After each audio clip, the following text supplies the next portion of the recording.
All right, Eastern Block is back with a quick update. I want to share with you guys that I recently went on an air gun hunt. This is my first time ever that I used solely air guns on a hog hunt. In the past, I've used bows and shotguns.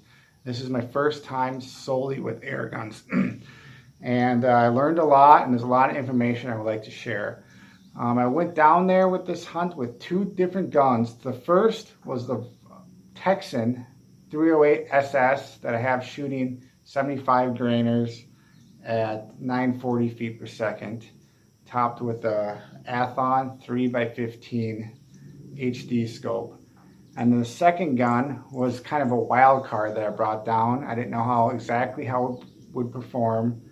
And it is the Vulcan, new gun to me, topped with a thermal ATN Thor LT, which is a step up from the most basic scope.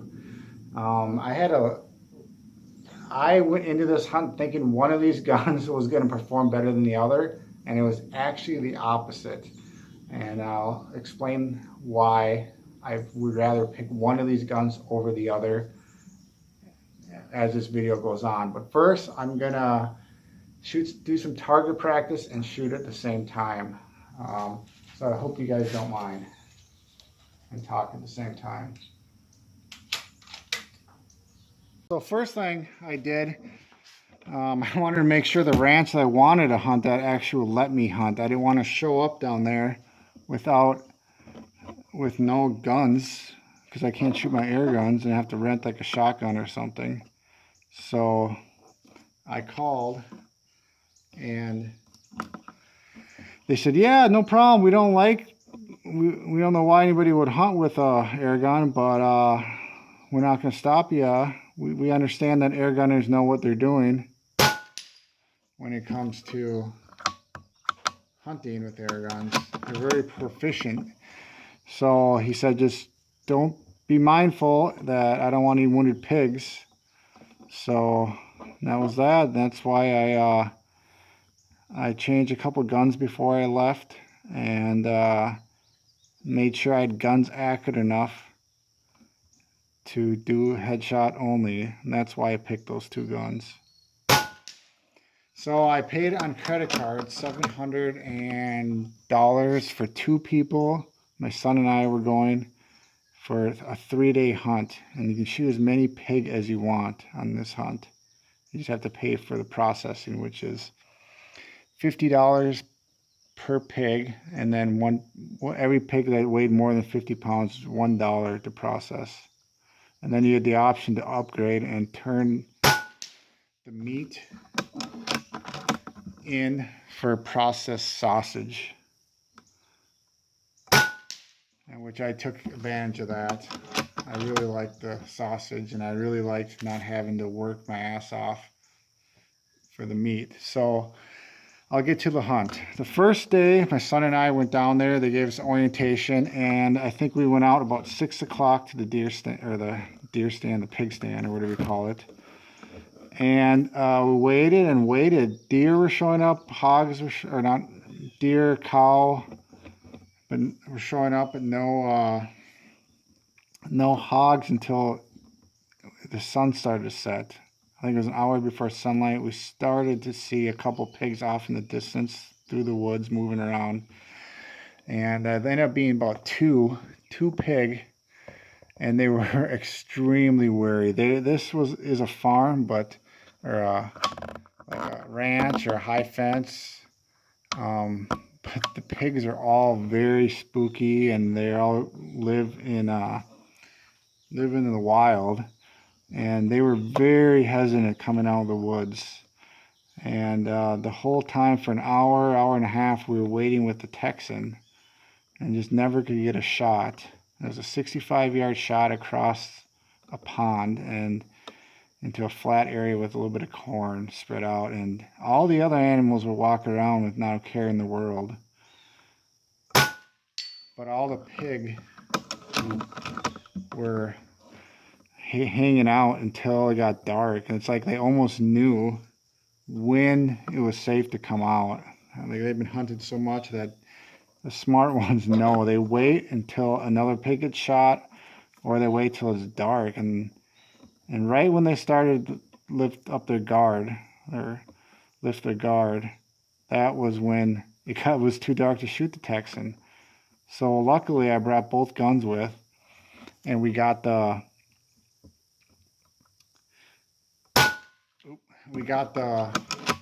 Vulcan ready, and I got everything going. And when it got too dark, they just walked out. They stood there, started eating. They figured it was safe. Nothing happened at that stand. Nobody got killed. No other pigs got killed. So they just came out. And I was very worried about this shot. You're going to see a film. It's off my regular scope cam, a side shot on thermal, the basic ATN lowest thermal that doesn't have recording capabilities. I use my side shot, and I can see it much clearer than it actually shows up in camera, but still I was worried about the clarity of this particular scope, and I shouldn't have been, because it was clearly, you can see by the video, it's clearly did the trick, coupled with a very accurate gun. It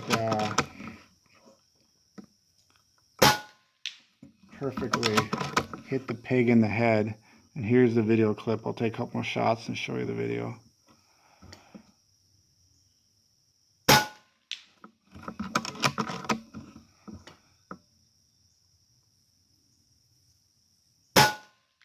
Ooh, oh, I'm off the rag. Here's the video.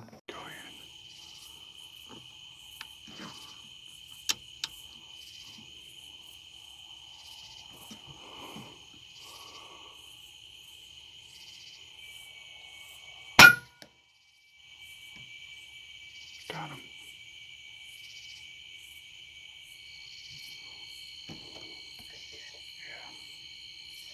All right, as you can see from that video, it wasn't a perfect trigger pull, but the gun was so accurate and everything was just so tight that the pig dropped immediately and it was over. I mean, I was aiming for like here, and I kind of moved the trigger slightly, and I maybe hit like a little tad bit lower than I thought, like right about here.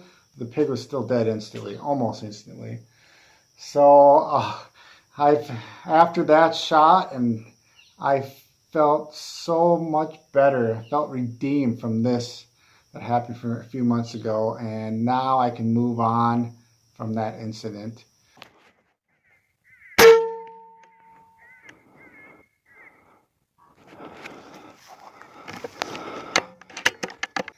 Let's move to the next day. The next day, as you can see, we were at the Texan in daylight, and the pigs were moving a lot, but they weren't stopping. And you can tell by my son's voice how frustrated he got. He really wanted to shoot one at the Texan, and all afternoon that day it did not happen. The pigs were just moving too much, and since the Texan's a one-shot, one-kill gun, it was really important to get that one shot, which never happened until evening, and I'll go into that. I'm filming. I know, I'm going to dial for you. Okay. Do you want me to dial not? Yes.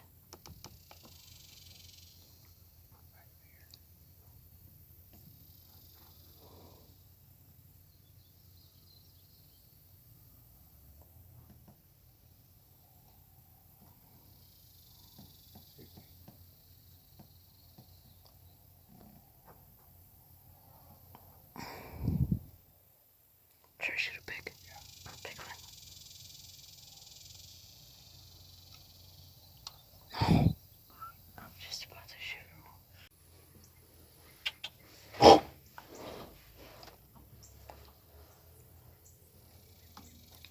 You said they went the other way. I thought they did. They went that way.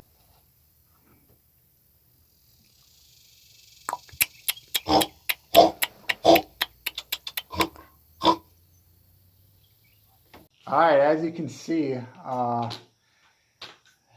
having that single shotgun I thought would be fine, but with that amount of cover and that amount of pig movement, and it was really difficult to get a good shot off at long distance. And then I quickly realized that I didn't have the right scope. It was too powerful even. I backed it off to like 8 power after that. And the shots weren't really long. Like the longest shot was really 80 yards, and that happened with a small piglet right an hour before dark. And I'll show you that clip. First, I'll take a couple of American field target shots off the bipod with my Maverick, and then I'll show you the rest of the clip.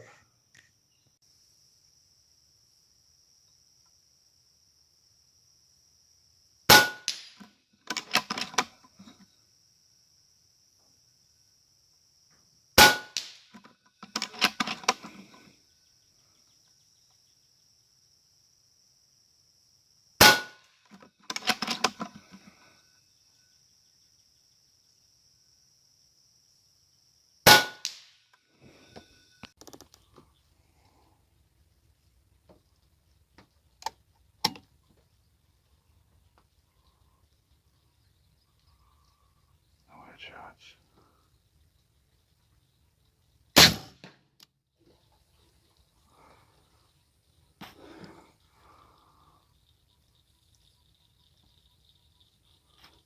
There you go. All right, so you saw that shot. That was the smallest pig of the day, right on of the trip. That was 40 pounds, and I really just wanted to test the Texan for a coyote-sized pig, and that's what I did. I couldn't get anything that day, and then it was starting to get dark, and we got the Vulcan ready, turn on the ATN, and my son was waiting for his pig. We suspected that at evening they were going to come out, and that's when they were coming across, away out of the swamps. They're coming across the road, and that's when I got that small pig. And then right as it got dark, a herd came, and my son got his first ever airgun pig, second ever pig of his life. And unfortunately, we didn't get video of that. He didn't want to mess with the video. He just wanted to shoot the pig. But it was 29 yards, and again, the Vulcan right through the head. Pig rolled over it perfectly like a dead cockroach. It was over instant. And then it came the final day we were there, and I wanted a bigger pig because all we shot were 3 little ones. And the last hour of the last hunt, this happened.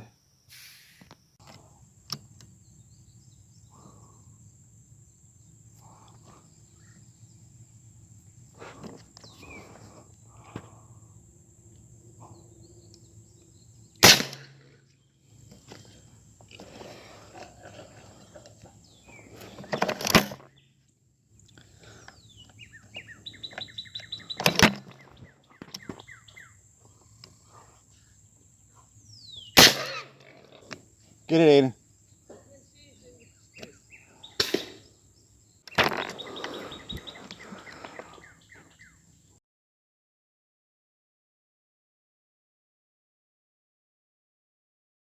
As you can see, I was with the Texan that morning. It was early in the morning, and we sat next to the fence, thinking we'll see maybe a bigger pig walking along the fence. And this was the only pig that came all morning.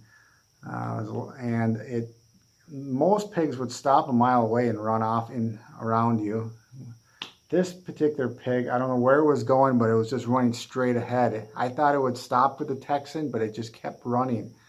And I thought I could zone in and use some sticks, and it just kept running. And I knew this was going to be my last chance to get a bigger pig, so I had to take it. And as you can see, this clip right here is 1 split second before I pulled the trigger. I thought it was a perfect shot.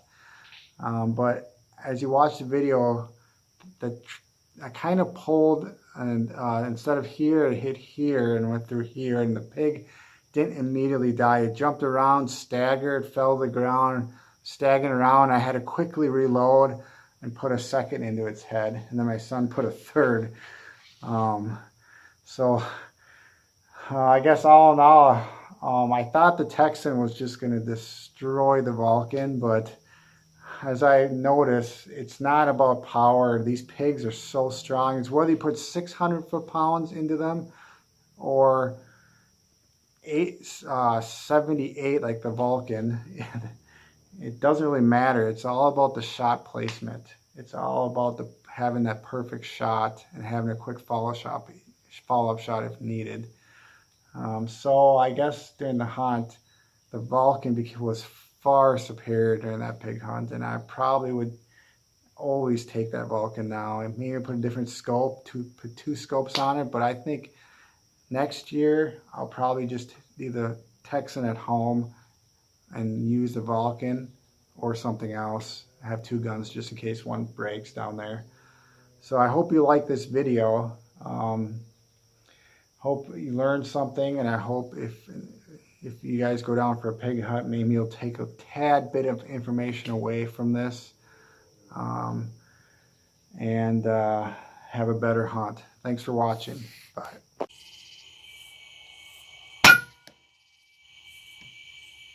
Got him.